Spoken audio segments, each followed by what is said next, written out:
Team Australia played one of the most fascinating games against USA in the 3x3 Champions Cup. So they started off the game being too over aggressive, doing so many silly fouls. But then they really turned it around. 4 minutes left on the clock. They find themselves in a very bad spot. Now, see, if you're not familiar with 3x3, this might look normal, like a 16-11, no big deal, right? But yeah, 3x3, it's like the game ends at 21. But that's not even the worst part.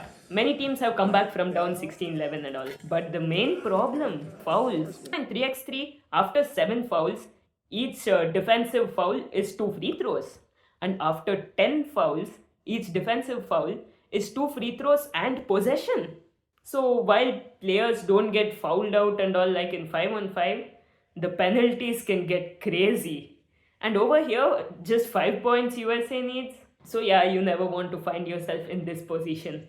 How do you do 10 fouls in 6 minutes? Let's have a look. So mismatch in the post, he swipes down at the ball, foul. This will definitely be called a foul almost every single time. Even if you get all ball, because refs call foul based on what they see, right? And if it looks like you're hitting them on the hand, they will call it. But anyway, this was just their first foul. I'd actually say this is quite a smart foul because you have a mismatch in the post. And if you're going to foul, don't foul when they're shooting. You want to foul when they're dribbling or they're just holding the ball in the post. This way they at least don't get free throws. They go and take check. But they follow this up by fouling immediately on the next possession. Okay, now this is just not smart. He's going to set a screen. He's not doing much right then, right there that you need to foul. So you can guard the screen after he sets it. Maybe if it's really necessary, foul, but there are so many things you can do to guard a screen without fouling. And once again, gambling, trying to get that steal in the post. See, if you're going to reach like that, you better be getting all ball. And your opponent can simply just, position themselves so that you get their hand or their body or something instead of the ball. Now, this one was off ball. I think not much you can do to help it. Your momentum's just going that way. Now, USA has realized Australia loves to be physical, put their hands on. This guy, James Parrott, he very smartly draws a foul, and this is not good for Australia because it's on the 3-point line and it's a shooting foul. Although of course you can tell this guy is clearly not trying to shoot that, he's trying to draw a foul. But yeah, like straight up keeping your hand over there and not removing it fast enough. Yes, he is going to draw the foul, get those 2 free throws when he can. Learning from the very best, Shai Gilgeous-Alexander. I'd say he's had a couple of attempts already, no? Now look closely on this box out. USA's number 13 has clearly got this guy boxed out. So instead of just letting him get the rebound and then defend from there, this Australia number 11, he hugs him and then pushes him off. Right in front of the referee, of course they're going to get called for the foul.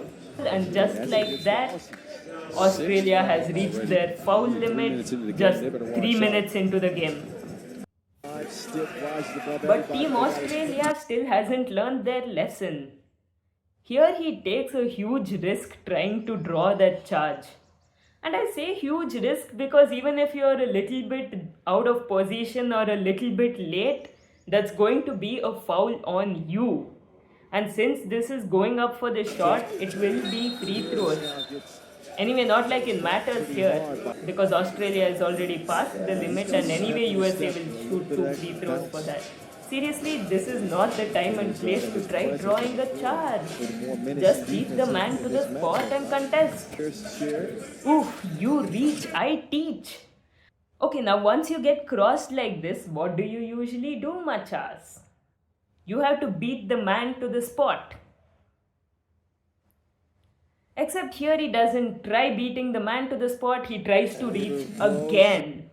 Now he tries beating the man to the spot, but the man is already in the spot. So It's a foul again. 2 more free throws for USA. And once again, he just pushes this guy instead of trying to beat him to the spot and contest the shot. But they're doing a great job still staying in the game at this point. And USA is one more, missing so many free throws. If they didn't miss so many, the game would have been over really, really fast. And we wouldn't get to see the great defense that Australia showed us after they did 10 fouls. And now for the 10th foul. Now look at this handoff. Number 11 is caught a little bit behind. I think there was a miscommunication on switch, no switch. Anyway, 11's got really long arms and is tall, so he thinks he can contest, I don't know. But yeah, he tries to go for it, is jumping forward, it's a landing space foul. And Australia is into double penalty now. But what they do next is mind-blowing because they suddenly start playing excellent defense. So here's USA with another handoff. They think same play, same result. But Australia has different plans in their mind this time. Instead of simply pushing or reaching or fouling, they are playing solid defense. See, one arm on the guy's hip. And that's okay, they won't call it as long as you don't extend and push off, you know. Just keeping it there to kind of feel where your man is and then stick with them. That is okay, or at least the refs never ever call that a foul. Then with his other hand, he puts it up cleanly. He gets that deflection. I want a ton of extra possessions, Dave. Okay, now once again gets beat backdoor. But this time he has learnt his lesson. He is not reaching. He calms down, takes a deep breath, calculates exactly where the ball will be and jumps straight up for a clean block. Purely vertical, zero contact. Excellent, excellent defense. If only they had played like this from the beginning. Oh, what the situation could have been right now. But anyway, out by Australia, USA check ball with 5 seconds left on the shot clock. Now look what they do on this handoff and screen action carefully because this is amazing. They notice there is 1.6 seconds on the clock. So they're going to aggressively double the ball handler so that he does not make any shots. He has to pass it inside. Except if he does pass it inside, there's not enough time to make the shot. And it's a violation. 12-second shot clock violation. Now look at how they guard this screen. Okay, number 11, he has gotten beat on that pump fake. But what is nice is look at number 77. He is dropping back to the paint so that USA's number 13 doesn't get a full wide open highway straight to the rim, slam it in stuff. No, no, no. So now number 11 has time to get back in front. And this time he does a great job of putting his hands up, show it to the referee, my hands are here, I'm not touching. He beats number 13 to the spot. He stays with him through all the physicality, the contact with his hands straight up and makes him take a tough fadeaway, which he enforces. So USA runs some screen, some handoff action and they have got a mismatch in the post. But this time look how Australia guards it. No reaching, no swiping down. Just hands up, stay there. If he makes a shot, let him make it, but at least make it tough. And here he actually misses too. So what's really nice about this team here is they're not panicking because they're on 10 fouls and just letting USA take whatever shot they want. And right now they're playing some of the best defense I've seen a team ever play. Unfortunately for them it just came too late. Double foul? So there is basically no free throws for either team. USA just goes and checks again. Kind of like a reset, And with that, USA has also reached their limit. Now this is just great positional defense by Australia. There's a screen, there's some action going on. They're going to look to get that pass off to either the big man or the three-pointer. So for now, number 77 is dropping to the paint because none of them have the ball, right? One of the main things if you want to play solid defense is you have to lock down the paint. Don't let them get in there easily. Because once an offense is in the paint, it's very easy to score or to like literally pass it out anywhere you feel like. Next, once the pass is made, look how number 26 sees the floor. There's all this empty space on the right side. So he pushes the guy to the left side of the court, where the help defense is and where the floor is super crowded. So this is something very important if you want to prevent fouling. So you have to make sure the offense slows down by putting some help defense in place. This way you have time to actually beat them to the spot and then you can get a clean contest without fouling.